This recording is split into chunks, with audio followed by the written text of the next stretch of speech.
Child, all of these players need a backbone. I'm gonna need y'all to make a decision and stick to it because we've been seeing these roundtables and it's not giving. Kay Unscripted, no teeth restricted. In this journey, watch our stories unfold. Hey y'all, welcome back to the channel. This is Kay Unscripted. I am your girl Kay, and today we're going to be talking about the Traitors USA Season 4 Episode 9. There is so much to talk about, so let's just get right into it. So we left the episode off with Rob revealing himself to Eric as the last remaining traitor. Once Eric sees that it's Rob, he's shook, and Rob's standing there looking so confident. "I'm the traitor hunter," is what he said. So he tells Eric that he has an ultimatum for him to either join him as a traitor or get laid to rest. However, if he joins him as a traitor, he's confident that they can win the game. Eric agrees to join Rob as a traitor. Rob then says that they must lay someone to rest. So they get to the turret, and for Eric, it feels so unreal. But what I found really strange is that Rob tells him that they are equals. And I'm like, oh, so you want equals with Lisa or Candice? Oh, okay, Rob, we see you. We all know Rob will go to war for a guy, so that makes perfect sense. They start discussing how Johnny is the next target to get banished, but also to Red Room. There are three options, which are Dorinda, Natalie, and Steven. So they do make their decision, but that's going to be revealed at breakfast the next day. So we get to breakfast now, and the first three persons to come in are Christine, Rob, and Mark. And immediately Christine tells them that they need to talk. So they get to talking about Johnny as the target for banishment, and Mark's saying that the moment where Candice was adamant about Johnny having a shield is what made him so suspicious of Johnny. Mark also says that he feels like there's a recruitment and he's trying to see who Johnny would recruit, and so Rob says Tara. Christine then says that Tara looks terrified every day. In addition, she noticed that Tara votes whatever Johnny votes, so that makes her guilty or guilty by association. That didn't make sense because a lot of these players vote what each other vote, and that's really it's not compelling to me. The next set of people to come in are Tara and Eric. Eric's scared to do anything because he's now a traitor, so he thinks that the best way he should move forward is to be quiet and chill.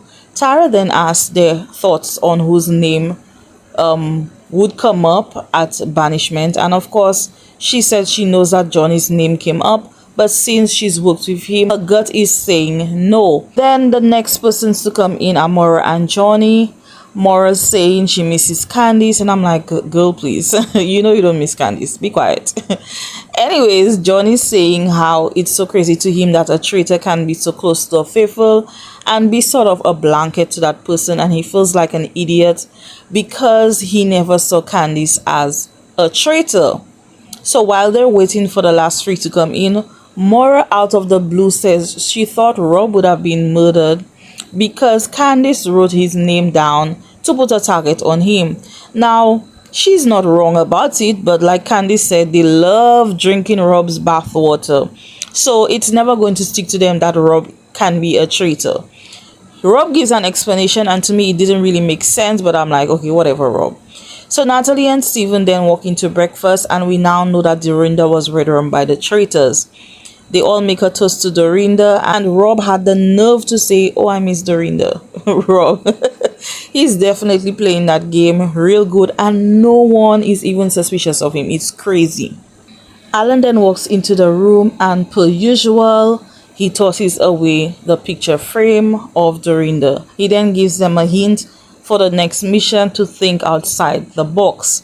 So Steven's saying he's shocked to still be here because his bags were packed and ready to go. He thought he was the one who would have been laid to rest. Now after breakfast, we know these side conversations are going to happen. We see one between Steven, Eric, and Mark. They're trying to be on the same page about voting Johnny. Meanwhile, Johnny's chatting with Tara, and she's filling him in that his name was brought up by Natalie and Maura, and that she was going in on them defending Johnny.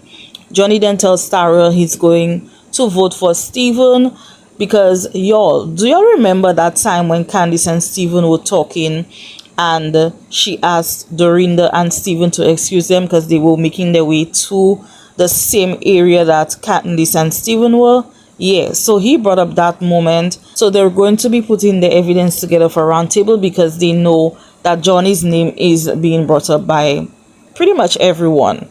Now, Rob, Maura, and Eric are talking about Johnny possibly being the traitor, and Eric is struggling. You can see that he's struggling.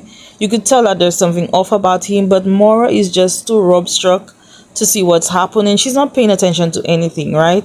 Meanwhile, Rob is cool, calm, and collected. He is just chill, right?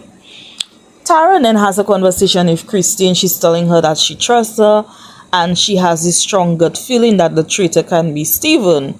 Right off the bat, Christine says, I don't think it's Steven, but you just seem to be so scared all the time, so I think it's you.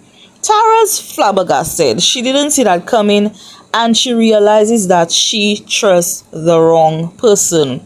This is going to come up later. Now let's get into this mission. Upon entrance, there are big boxes. Alan welcomes the players and lets them know that they each must enter a box, and once the box is shut, they must answer questions about how the traitors view them, and the answers must match. Here's the plot twist though. After the faithfuls answer the questions, the traitors will sneak out of their boxes and discuss the answers together. Once the traitors are done deliberating on their response, they will go back into their boxes and everyone will then pop out of their boxes to reveal the answers. Quite an interesting mission. So the first question was, who do the traitors think is the most useful to them? And this is how the players voted. 1 vote for Eric, 2 votes for Johnny, 2 votes for Natalie, 2 for Rob, and 2 votes for Tara.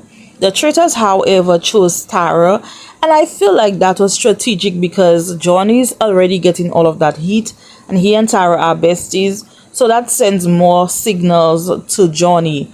But then again, if I'm thinking logically, it can also be seen as a too obvious response. Now, since 2 persons got Tara's name correct, they won $1,000 for this round. The second question was, who do the traitors think is the most manipulative? 6 players voted Natalie, but the traitors chose Tara. No money was banked for this round.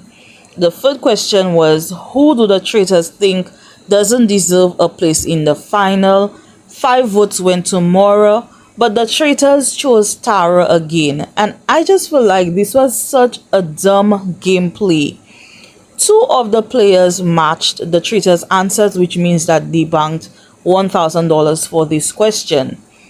The last question was, who do the traitors think would make the best traitor? Now everyone decides to vote Tara since her name has been coming up so much.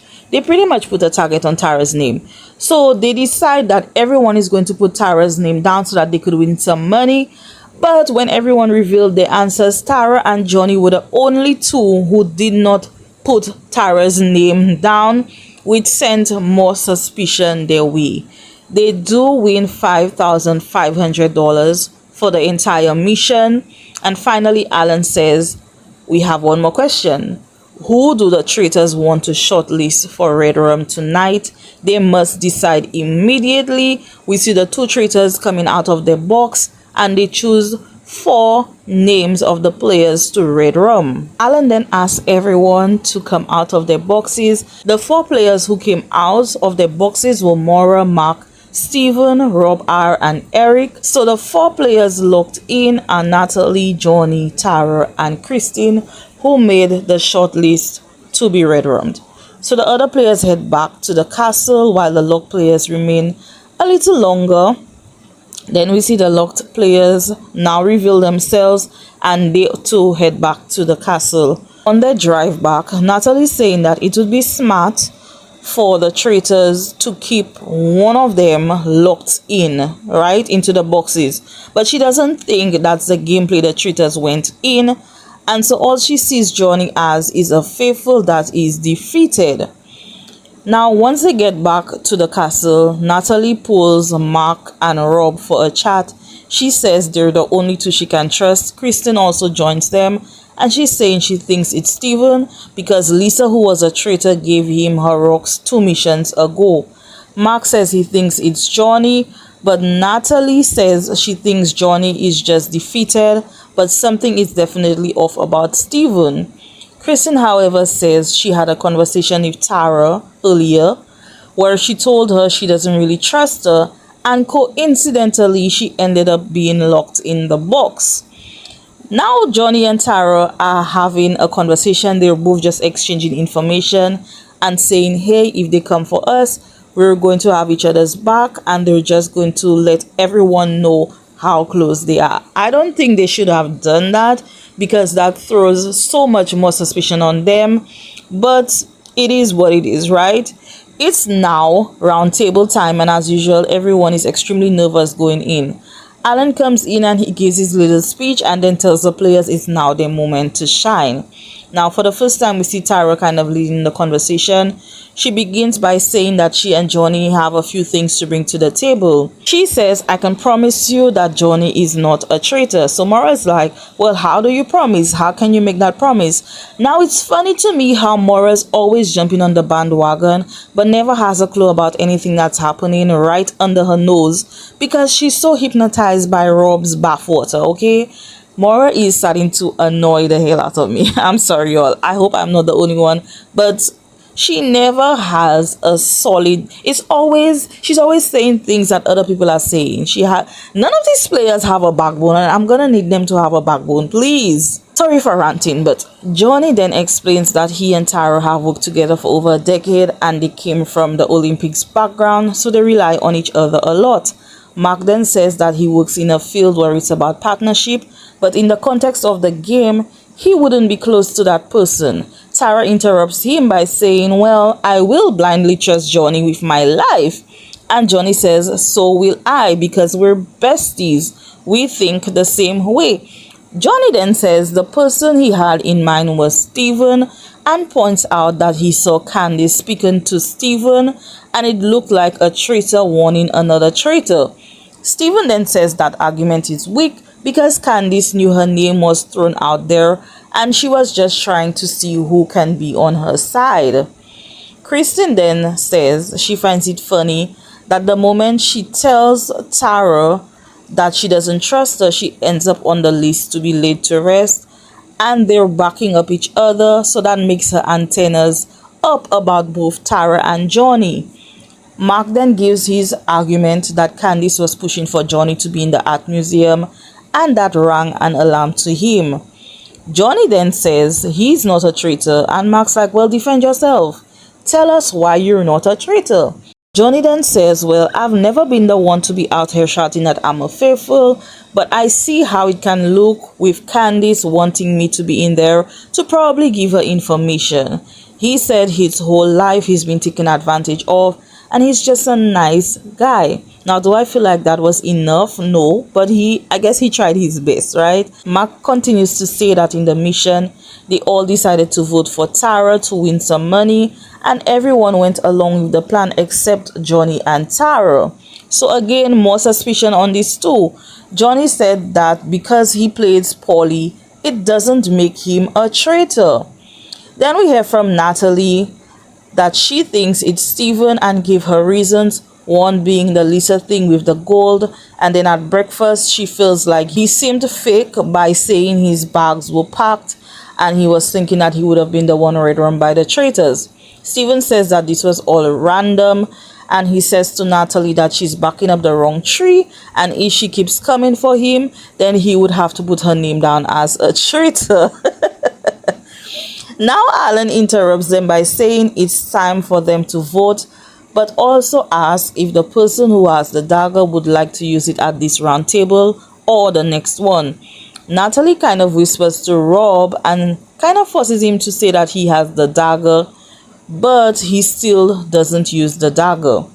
Now, you never know what's going to happen when voting comes, because these players don't seem to have a backbone, like I said. At least some of them don't, because we see episode after episode, they walk into the round table with one person in mind to vote, and they end up voting someone else, and it's just crazy to me how they could never stick with a plan.